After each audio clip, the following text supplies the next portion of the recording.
एक विधवा महिला की गिरी हुई मोबाइल एक नौजवान आदमी पाता है और कुछ दिनों के लिए उसे बंद करके रख देता है ताकि मोबाइल का मालिक कुछ दिनों बाद उसे भूल जाए और ढूंढ भी ना पाए। लेकिन जब वह आदमी कुछ दिन बाद उस मोबाइल को खोलता है तो उस मोबाइल में उसे कुछ ऐसी चीज देखने को मिलती है जिससे वह आदमी उस विधवा औरत से मिलने के लिए आतुर हो जाता है। कॉल करके कहता है, मुझे आपसे मिलना है, पता बताओ। औरत पता बताती है। वह आदमी उस महिला के घर जाता है।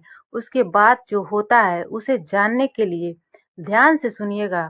सोचिए, अगर आपको सड़क पर एक महंगा मोबाइल मिल जाए, कोई आसपास ना हो, कोई देखने वाला ना हो, तो आप क्या करेंगे? रख लेंगे या लौटाने की कोशिश करेंगे?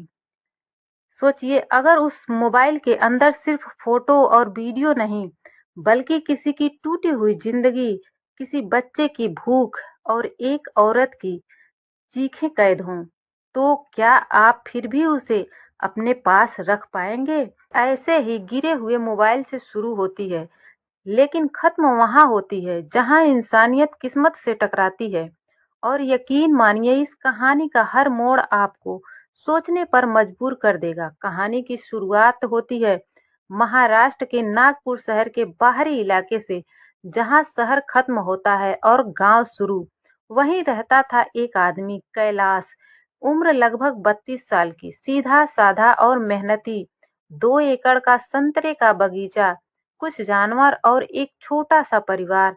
लेकिन दोस्तों, कहानी शुरू होती है उस दिन से जब कैलाश की जिंदगी बिल्कुल सामान्य थी। सुबह का समय था, हल्की ठंडी हवा चल रही थी, पेड़ों से गिरते संतरे और दूर कहीं मंदिर की घंटियों की आवाज आ रही थी। कैलाश अपने जानवरों के लिए चारा लेने सड़क पार कर रहा था। तभी उसकी नजर पड़ी एक मोबाइल फोन पर। सड़क के किनारे धूल में पड़ा हुआ था। वो रुका और चारों तरफ देखा, दूर दूर तक कोई नहीं दिखा। उसने मोबाइल उठा लिया। रेडमी का नया मॉडल था, महंगा फोन था। उसकी आंखों में हल्की सी चमक आ गई। उसने धीरे से बुदबुदाया, किस्मत भी कभी कभी मेहरबान हो जाती है। लेकिन दोस्तों, यहीं से शुरू होता है असली खेल। कैलाश ने मोबाइल को चालू करने की कोशिश की, लेकिन उसने तुरंत खुद को रोक लिया। नहीं, अभी नहीं। वो उसे घर ले गया और अलमारी में रख दिया। उसके दिमाग में एक प्लान चल रहा था, 15 दिन, बस 15 दिन इंतजार कर लेता हूँ। अगर मालिक को बहुत जरूरत होगी तो ढूंढ लेगा, नहीं तो ये मेरा हो गया।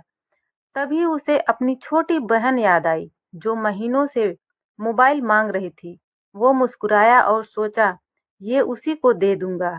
और यही सोचकर उसने मोबाइल बंद कर दिया। पूरा 15।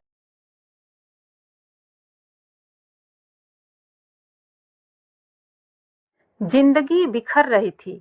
उसका अंदाजा कैलाश को बिल्कुल भी नहीं था।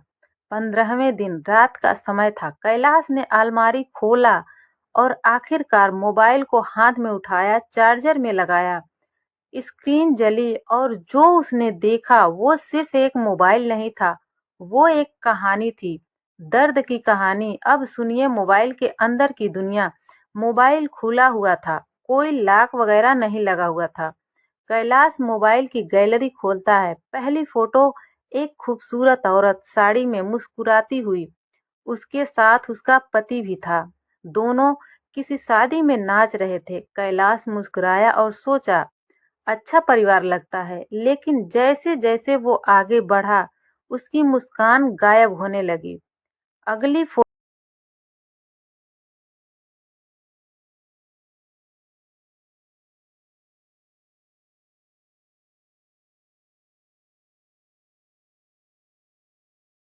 उठो, मुझे छोड़कर मत जाओ। एक और फोटो दिखी, 7 से 8 साल का बच्चा, मुंडा हुआ सर और आंखों में डर। दोस्तों, अब कैलाश के हाथ कांपने लगे और दिल अंदर से भावुक हो गया। वो जमीन पर बैठ गया। उसने खुद से कहा, मैंने बहुत बड़ी गलती कर दी। उसने पूरा मोबाइल देखा, जिसमें 3 साल की यादें, खुशी, प्यार और फिर अचानक मौत। उस औरत का नाम था राधिका। कैलाश की आंखें भर आईं। अगर ये मोबाइल 15 दिन पहले लौटा देता तो शायद ये बच्चा इतना नहीं रोता। कैलाश ने पुराने नंबर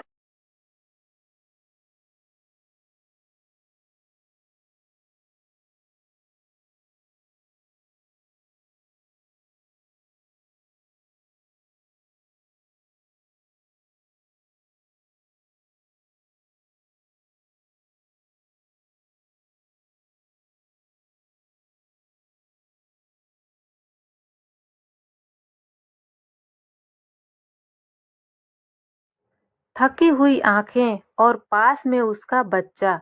बच्चा मोबाइल देखते ही खुश हो गया, लेकिन राधिका रो पड़ी। कैलाश ने सिर्फ मोबाइल नहीं लौटाया, उसने एक नया मोबाइल भी दिया। राधिका ने मना किया, लेकिन दोस्तों, कभी-कभी गलती का बोझ इतना भारी होता है कि इंसान कुछ भी करके हल्का होना चाहता है। कैलाश उन्हें होटल ले गया। बच्चा बोला, मम्मी, मैं खाऊंगा। राधिका की आंखें झुक गईं। उसने कहा, हमेशा पैसे नहीं होते। और यहीं से कहानी ने नया मोड़ लिया। दो टूटे हुए लोग, एक जैसा दर्द। बातों बातों में 12 जनवरी 2024 को हुई थी और कैलाश की पत्नी की भी मौत उसी दिन हुई थी। दोनों चुप हो गए। दोनों ने एक दूसरे को देखा, जैसे किस्मत खुद उनका मजाक उड़ा रही थी। कैलाश ने कहा, मेरे साथ चलो, काम करो, रहो। राधिका ने हिचकिचाते हुए हाँ कहा और यहीं से शुरू हुई एक नई जिंदगी। लेकिन तूफान अभी बाकी था। सब ठीक चल रहा था, तभी राधिका के ससुराल वाले आ गए। शराब, गाली, धमकी और जान से मारने की कोशिश। लेकिन इस बार राधिका अकेली नहीं थी। कैलाश उसके सामने खड़ा था। दोनों को थाने ले जाया गया। पूछताछ हुई। कैलाश ने कहा, अगर ये माने तो मैं शादी करूंगा। राधिका रो पड़ी, लेकिन उसने हाँ कर दी। 15 अप्रैल 2025 को